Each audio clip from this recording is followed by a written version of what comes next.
Welcome to Team Fortress 2. After 9 years in development, hopefully it will have been worth the wait. To listen to a commentary node, put your crosshair over the floating commentary symbol and press your primary fire. To stop a commentary node, put your crosshair over the rotating node and press the primary fire again. Some commentary nodes may take control of the game in order to show something to you. In these cases, simply press your primary fire again to stop the commentary. In addition, your secondary fire will cycle you through all of the commentary nodes in the level. Please let me know what you think after you have had a chance to play. I can be reached at gaben@valvesoftware.com, and my favorite class is the Spy. Thanks, and have fun. To accommodate the Scout class, maps need open spaces that allow Scouts to double jump along paths that the other classes can't navigate.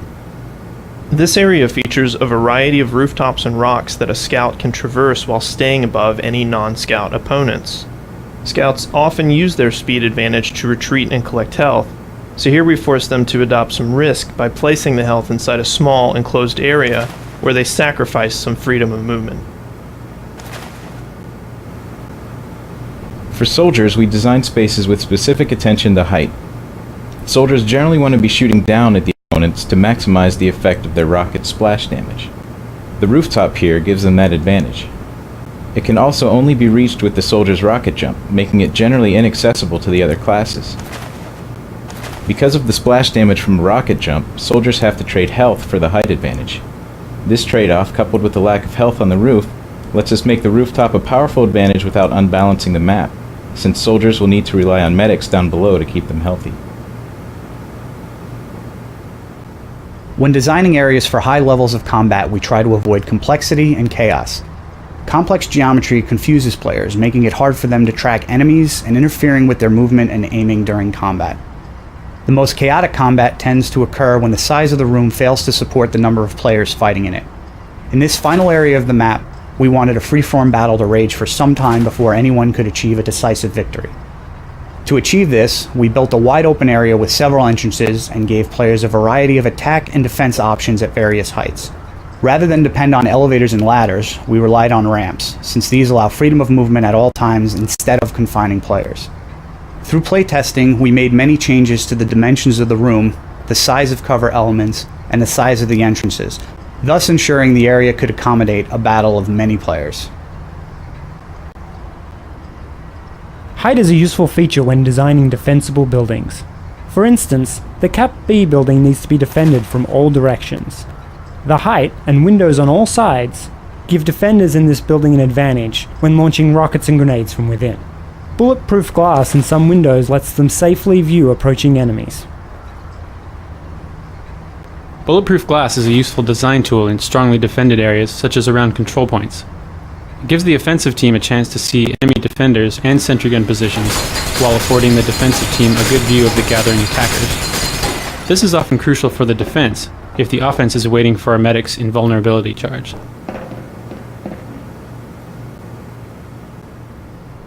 The sniper rifle was another tricky design problem. To meet players' expectations, a sniper rifle has to be able to kill an opponent with a single shot to the head. On the flip side, we need to ensure it cannot be snap-fired from the hip with the same effect, because then, in the hands of an experienced player, it also becomes the game's most lethal short-range weapon, negating the sniper's primary weakness. To solve this, we implemented a charging damage meter that only appears when the sniper is zoomed. This solution has several beneficial side effects. The low damage both while unzoomed and at the initial zoom ensures that snipers can't kill opponents with impromptu snap fire. The charge time means snipers can deal out low damage shots quickly, or highly damaging shots at slow intervals, which allows opponents to overwhelm them with a coordinated rush. The high damage at the end of the charge rewards sniper-esque behaviors such as locating a decent vantage point and taking very deliberate shots.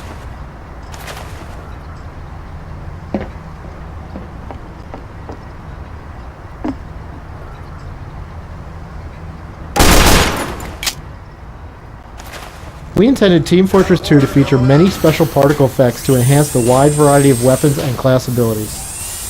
In previous versions of the source engine, all particle effects required that custom code be written by the programmers. For Team Fortress 2, we create a system where designers can rapidly create new particle systems and iteratively refine existing ones without programmer involvement. An in-game editor allows designers to edit the definitions of particle systems and immediately preview effects in the game itself. The editor also allows artists to connect modular effect building blocks to create complex visual effects. As for the particle system itself, we have offloaded many of the system calculations to the graphics accelerator, which allows us to increase the number of particles on screen without reducing the frame rate.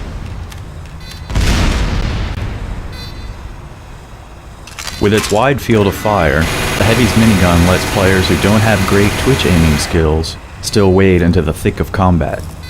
To make up for this reduction in the value of the player's aiming skill, we amplified the importance of other skills.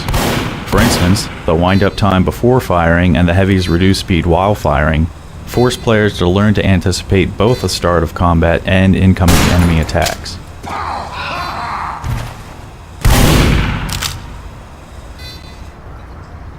The challenge of the particle system was to create effects that were fun and visually exciting, without being so over the top that no one could read their meaning in the game. In a typical match, there are so many effects on screen at the same time that the biggest danger is visual clutter. Therefore, the effects were refined to be cleaner and simpler. Those that were most important for gameplay were made easier to see, while those that were mainly eye candy were allowed to fall into the background. Invulnerability adds an element of pacing to the multiplayer experience, which otherwise tends to have fewer emotional highs and lows than a well-crafted single-player game. When an invulnerable medic and his friends come running in, it's an extreme high point for them. It's also a rush for the defenders, who know that they've just got to hold on for 10 seconds until invulnerability fades. Invulnerability also sharpens pacing by helping a team push through a defensive stalemate when the enemy team turtles up and refuses to come out of their base. Without a lack of defensive skirmishers, it's easier for the offense to build up the invulnerability charge without interruption. In addition, invulnerability is a great goal for the medic and rewards him for being an effective healer. We encourage the behavior by adding more charge when the medic is healing injured teammates than when he's healing ones who are already at full health. Alright, I feel good. In multiplayer games, the content players consume is largely generated by other players. To enhance this, we added features designed to promote relationships between players. For example, the freeze cam shot of a player's killer helps the player remember specific troublesome opponents. The Nemesis feature adds an additional reminder that certain enemies are more significant than others. It creates a small negative reinforcement loop by giving players an opportunity to score extra points with a revenge kill. We first showed Team Fortress 2 at E3 in 1999, and here we are in 2007, so what took us so long? The short answer is that it took us this long to make something that we were happy with. The long answer requires a look at our development process. At its core is the assumption that we don't really know ahead of time what will be fun. We know what's been fun in the past, but if we've got 3 ideas on the table, we really can't say for sure which one will be the most fun when they're done. So we've focused on developing a repeatable process that we'll find out. It's based on a cycle of constant iteration, where evaluation is done by watching as many people play the game as possible. In developing tf2, we tried out many features, a few of which made it into the final product, but most of which were cut.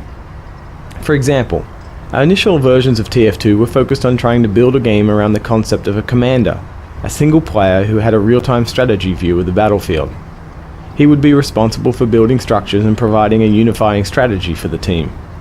But there were significant design challenges involved. For instance, how do we design the game such that the commander can have fun and at the same time ensure that the players down on the ground can have fun?